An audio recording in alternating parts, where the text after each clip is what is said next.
रात के समय एक युवा भिक्षु शिष्य अपने कक्ष में बैठा था। दीपक की हल्की लौ टिमटिमा रही थी। बाहर हवा बह रही थी, मगर उसके मन में और भी तेज तूफान उठ रहा था। वह लगातार सोच रहा था, क्या मैंने सही रास्ता चुना? क्या मैं ज्ञान प्राप्त कर पाऊंगा? अगर नहीं तो? अगर गुरुजी नाराज हो गए तो? अगर मैं असफल हुआ तो? उसके मन में एक के बाद एक विचार उठ रहे थे, जैसे समुद्र की लहरें किनारे पर टकराकर लौट जाती हैं। वैसे ही विचार आते और उसे थका देते। उसने सोचा, मन शांत होना चाहिए, लेकिन यह तो और बेचैन हो रहा है। मैं तो ध्यान करने बैठता हूं, लेकिन ध्यान की जगह विचारों की भीड़ लग जाती है। शायद मैं कभी सफल ना हो पाऊं। अगली सुबह वह सीधे भगवान बुद्ध के पास पहुंचा। उसकी आंखों में नींद की कमी और माथे पर चिंता की रेखाएं साफ झलक रही। उसने झुककर कहा, भगवन, मेरा मन लगातार विचारों से भरा रहता है। मैं ध्यान करने बैठता हूं तो और भी ज्यादा सोचने लगता हूं। मैं हर बात को बार बार सोचता हूं, क्या होगा, क्यों होगा, कब होगा। ये ओवरथिंकिंग मुझे खा रही है। क्या मैं कभी शांति पा सकूंगा? बुद्ध मुस्कुराए। उनकी आंखों में गहरी करुणा और शांति थी। उन्होंने कहा, प्रिय भिक्षु, तुम अकेले नहीं हो। हर इंसान का मन यही करता है। मन की प्रकृति ही है भटकना और विचारों में उलझना, लेकिन इस मन को नियंत्रित किया जा सकता है। बुद्ध ने उदाहरण दिया, मान लो किसी इंसान को एक बाण लगता है। वह घायल हो जाता है, उसे दर्द होता है। अब सोचो, अगर उसी इंसान को दूसरा बाण भी लगे तो उसका दर्द और बढ़ जाएगा। पहला बाण वास्तविक समस्या है, लेकिन दूसरा बाण हम खुद चलाते हैं जब हम उस समस्या पर बार बार सोचते हैं, डरते हैं, चिंता करते हैं। यही ओवर थिंकिंग है। तुम्हें समझना होगा कि जीवन में पहला बाण तो कोई भी झेल सकता है, लेकिन दूसरा बाण खुद मत चलाओ। भिक्षु ध्यान से सुन रहा था। उसे लगा जैसे उसके भीतर की गांठ खुल रही है। वह बोला, भगवान, तो क्या मैं हर समस्या पर सोचना ही बंद कर दूं? बुद्ध ने कहा, नहीं, सोच जरूरी है, लेकिन सही दिशा में। समस्या को पहचानो, उसका समाधान सोचो और फिर मन को छोड़ दो। अगर बार बार उसी विचार को दोहराओगे तो तुम कभी वर्तमान का आनंद नहीं ले पाओगे। याद रखो, विचार गाड़ी के पहियों की तरह है। अगर गाड़ी को बार बार एक ही जगह घुमाते रहोगे तो वह आगे नहीं बढ़ेगी। बुद्ध ने आगे कहा, ओवर थिंकिंग रोकने की पहली चाबी है वर्तमान पर ध्यान देना। जब मन इधर उधर भागे तो खुद से कहो, मैं अभी यहां हूं। जो होगा देखा जाएगा। मन को सांस पर टिकाओ, एक एक श्वास को देखो। विचार आएंगे, लेकिन उन्हें पकड़ो मत। उन्हें ऐसे जाने दो जैसे आकाश में बादल आते और चले जाते हैं। उस दिन से भिक्षु ने बुद्ध की शिक्षा को अपनाना शुरू किया। वह रोज ध्यान में बैठता और जब भी विचारों की भीड़ आती तो वह बस मुस्कुराकर कहता, ये सिर्फ बादल हैं, मैं आसमान हूं। धीरे धीरे उसने महसूस किया कि उसका मन पहले से हल्का होने लगा है। उसे पहली बार समझ आया कि सोच और ओवर थिंकिंग में फर्क है। सोच समाधान लाती है, लेकिन ओवर थिंकिंग सिर्फ चिंता। भिक्षु ने बुद्ध की पहली शिक्षा अपनाई थी। अब वह सांस पर ध्यान देना सीख रहा था, लेकिन मन का खेल इतना आसान नहीं था।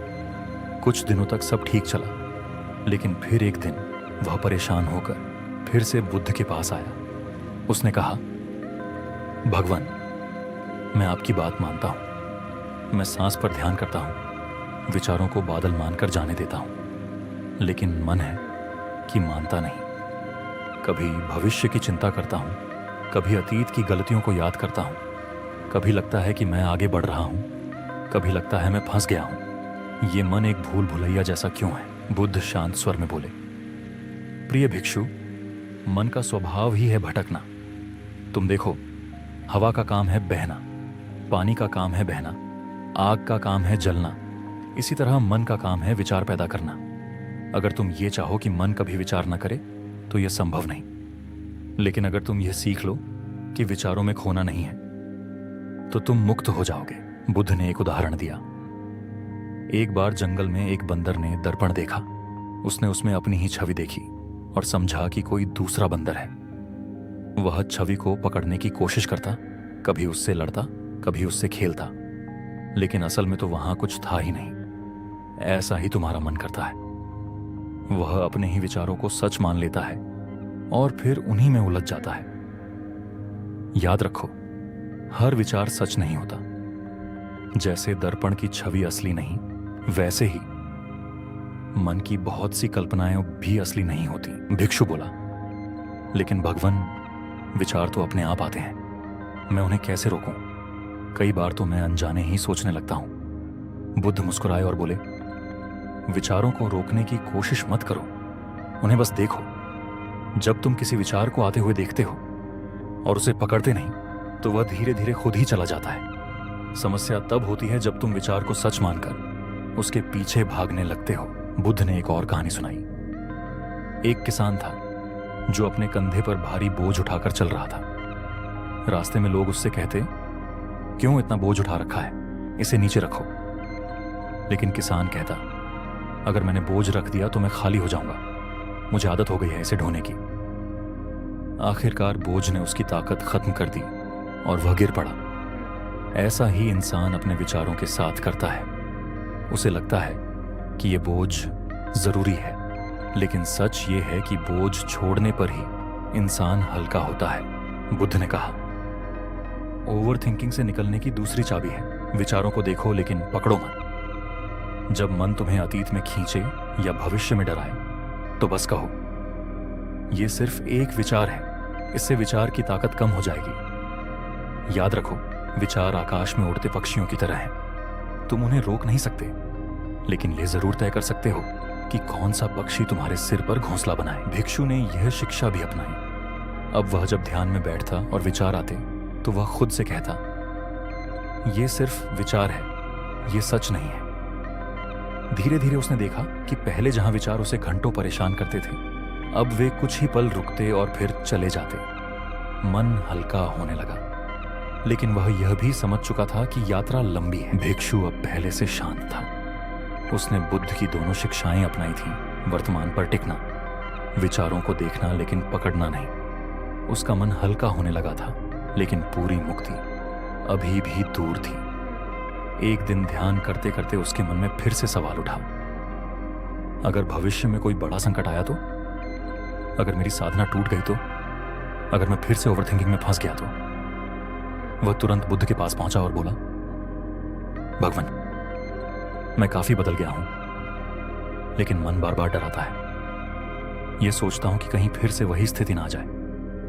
मैं स्थायी शांति कैसे पाऊं? बुद्ध ने गहरी नजर से उसकी ओर देखा और कहा, प्रिय भिक्षु, यह जो अगर अगर है, यही तुम्हें जकड़े हुए हैं। तुम देखो, भविष्य अभी आया नहीं, अतीत चला गया। सिर्फ यह क्षण है जो तुम्हारे पास है। जो व्यक्ति हर पल को जैसे है वैसे स्वीकार कर लेता है, वही मुक्त होता है। ओवर थिंकिंग तब होती है जब मन इस क्षण को छोड़कर अतीत या भविष्य में भटकता है। याद रखो, सच्चा जीवन सिर्फ अभी है। बुद्ध ने आगे कहा, जीवन नदी की तरह है। क्या तुमने कभी नदी का पानी रोकने की कोशिश की है? अगर तुम हाथों से पानी पकड़ोगे तो वह फिसल जाएगा। विचार भी ऐसे ही हैं। अगर तुम उन्हें पकड़ोगे तो बेचैनी होगी, अगर उन्हें बहने दोगे तो शांति होगी। मुक्ति का मार्ग यही है। विचारों को आने दो, जाने दो, लेकिन बहने दो। मन को प्रवाह बनने दो, कैद मत करो। भिक्षु ने बुद्ध की बात सुनी और गहरी सांस ली। उसने पहली बार महसूस किया कि उसका डर भी सिर्फ एक विचार है। उसने सोचा, अगर भविष्य आएगा तो मैं उसका सामना करूंगा। अगर अतीत था तो वह जा चुका है, मेरे पास सिर्फ यह क्षण है। उस दिन से उसने हर छोटी बड़ी बात में वर्तमान को पकड़ना शुरू किया। खाना खाते समय वह सिर्फ स्वाद पर ध्यान देता, चलते समय सिर्फ कदमों की आहट सुनता, ध्यान करते समय सिर्फ सांस पर ध्यान देता। धीरे धीरे उसके भीतर गहरी शांति उतरने लगी। कुछ दिनों बाद बुद्ध ने उसे 3 अंतिम कदम बताए। सचेतनता, हर पल जो कर रहे हो उसे पूरी जागरूकता से करो। खाना खा रहे हो तो सिर्फ खाना खाओ, सोचो मत। चल रहे हो तो सिर्फ चलो, मन कहीं और मत भटकाओ। स्वीकार, जो हुआ उसे स्वीकार करो, जो होगा उसे भी स्वीकारने की तैयारी रखो। लड़ाई मत करो, स्वीकार करो, क्योंकि जितना लड़ोगे उतनी ही ओवर थिंकिंग बढ़ेगी। छोड़ना, मन की जंजीरें छोड़ना सीखो।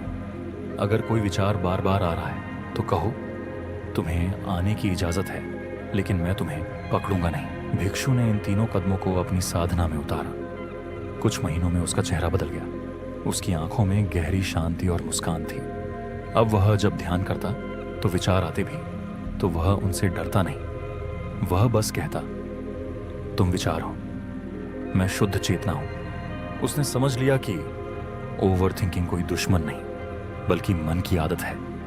आदत बदल सकती है अगर हम सचेत होकर वर्तमान में जिएं। दोस्तों, इस कहानी से हमें यह सीख मिलती है कि जीवन की अधिकांश परेशानियां परिस्थितियों से नहीं, बल्कि हमारे मन में चलने वाली अनावश्यक सोच से पैदा होती हैं।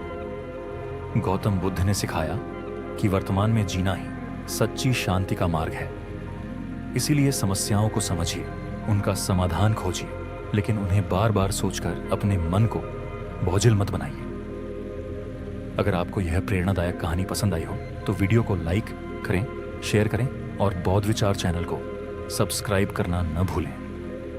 घंटी का बटन भी दबा दें ताकि ऐसी ही ज्ञानवर्धक और प्रेरणादायक कहानियां आप तक सबसे पहले पहुंचती रहें। धम्मम शरणम गच्छामि। मिलते हैं अगली प्रेरणादायक कहानी में। धन्यवाद।